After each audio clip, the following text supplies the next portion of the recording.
You think a mortgage broker costs you money, but in most times, it actually doesn't cost you anything. We shop multiple lenders, negotiate better options, and help you from application all the way to close. So the real question isn't, why should I use a broker? It's why wouldn't I?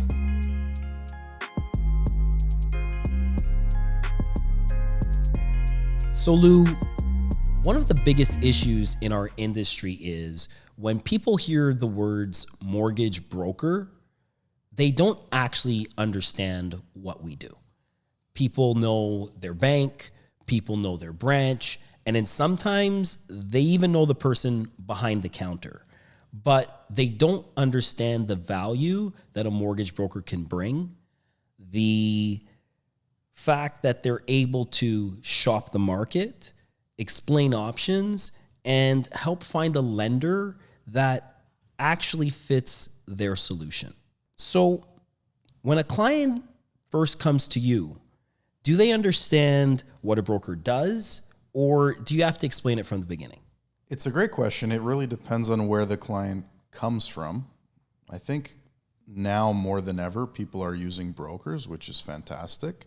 When I first got in the industry more than 15 years ago now, it was such a small percentage of the population, so it worked out for someone like me who was on the bank side at the time. But there's a pretty good, call it level of knowledge within the general population now, especially the younger population. I find that younger people are tending to gravitate more towards brokers.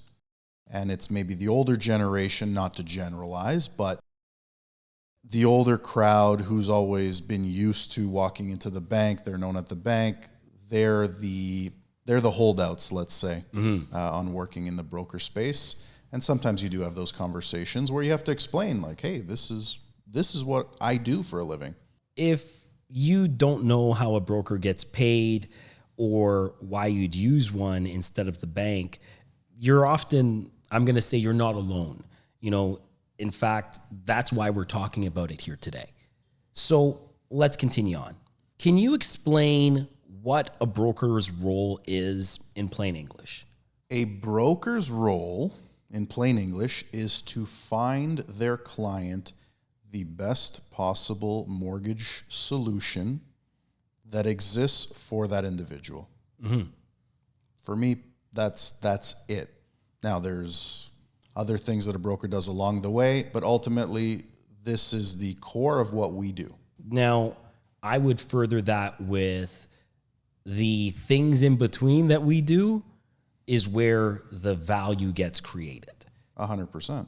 Because, for someone like myself, my focus, the book that I service is focused on self-employed individuals, busy individuals that often, are focused on doing what they do, whether they're lawyers, whether they're accountants, whether they're doctors, or just regular busy professionals. Their focus is on making money, doing their trade, their craft.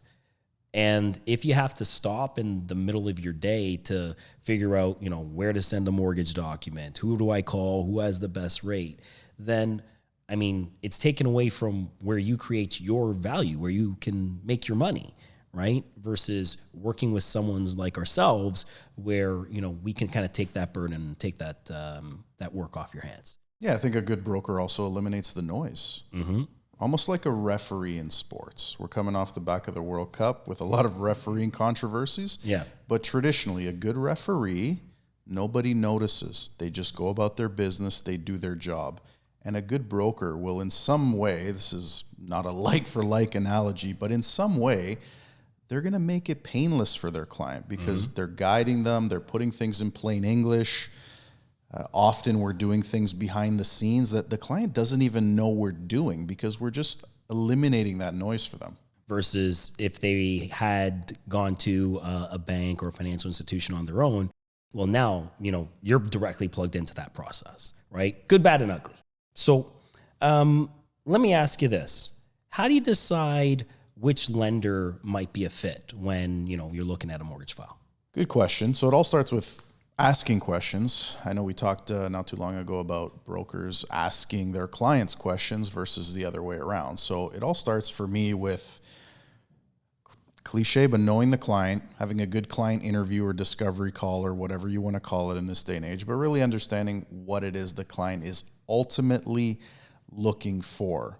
And everyone's different. Everyone has different personalities. For me, I've literally said to clients this week, as a matter of fact, great, thank you for that information, because for me now, it narrows it down to, in this case, it was 3 lenders. And then from there, I can sort of look at each lender's offerings and decide which one makes the most sense. That's when finally rate comes into the equation. We'll look at that as well, of course. But ultimately, it all starts with a good client interview before I decide where we're going. Otherwise, how do you narrow it down? If you have a dart in your hand and you have 15 sticky notes with lender names on the wall, it's too many. You need to start sort of removing them until you're ultimately left with realistically probably less than a handful. And then from there, that's where knowing your lenders as a good broker comes in, because you know which one I'm going to place them with based on either features of their product, or it may come down to an offer that's going on at that time. So imagine having to do all of this yourself. You're going to have to, contact CIBC, RBC, TD, BMO, Scotiabank, EQ Bank, First National. People think that Reddit or like now AI, they think that somehow is that's the end all arming them with like some sort of magic tool to do all these things. But it only has access to the information that is posted. Correct. You're never really getting the real answer. And ultimately it's just telling you like, hey, maybe look in that direction or look in this direction. But you're doing yourself a disservice for sure. For sure. So name one thing that a broker does that a client may never know happens behind the scenes. This week, got an appraisal back. Got a value, of course. Not super satisfied with the value. So what I do is I review the appraisal and make notes on anything that I deem maybe an inconsistent item. And with this particular client this week, we went back to the appraiser with a nice long write-up on why we think there's potentially an opportunity to revisit the value. Client at this stage does not know anything, does not know that we're fighting what we deemed maybe a slightly low appraisal value. And we're trying to get the value, up a little bit to satisfy based on our experience, what they're looking for. Based on the things that we know. That's one thing just this week, off the top of my head. So what you're saying is a mortgage broker is part translator, part strategist, and part like traffic controller to help put the whole thing together and make sure that that deal, that mortgage, that application actually gets over the line and get approved. You wear many different hats. I mean, now as we're talking about it, I'm thinking of another client who essentially, again, we do the interview, presents everything about themselves, and now I'm looking at one lender's high net worth policy, because the goal the client's given me is I need to borrow the most amount of money here to help my kids, in this case. They're pensioners. Income on paper is obviously modest, but they're high net worth. They also have a ton of equity in the property. So I'm looking on the back end, doing the research, quote unquote, what lender has the best program for them? And best in their case means I need the maximum amount out of the property on the A side as possible. So you're also a researcher in the back end. Again, client doesn't know this. They're giving you all their documents and they're basically trusting you to go and find them the solution. There's a lot of things, honestly. If you give me a day to come back to you with a list, I will have a whole page of stuff that we do day to day that we don't even think about. Yeah. Because you just react. You just do it. It's just natural when you've been doing it for a while. So let's address the compensation question directly. How does a mortgage broker get paid? And yes, there are variations to this, but on a typical banking transaction. So this ties into your first question, actually, about people knowing what a broker does. I think a lot of them, they don't even get as far as to speak with brokers because they have this misconception that somehow they pay us for our services. Yes. Well, you picked up the phone and now you got to pay me.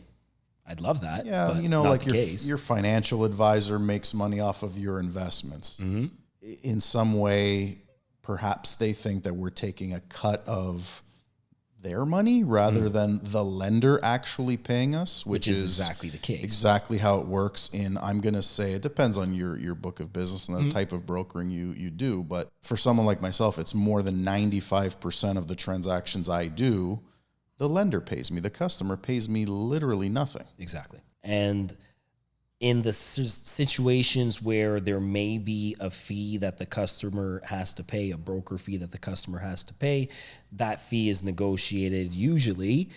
Most good brokers would, advise what those fees look like in advance of, getting someone committed or signed up to advise, right? You're not going into this blind. At least you definitely should not be going into it blind. Well, of course not. And now with regulations, there's no way you can...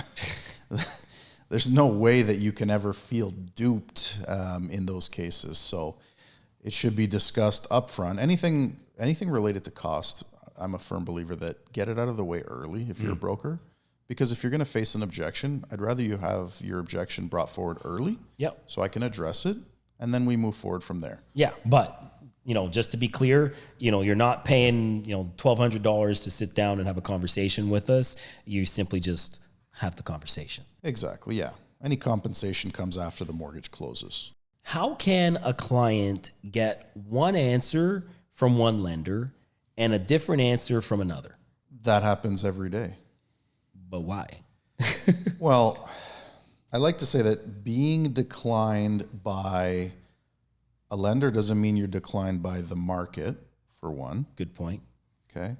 So different lenders have different guidelines. And you as a client, when you walk into your branch, you're not being presented their guidelines.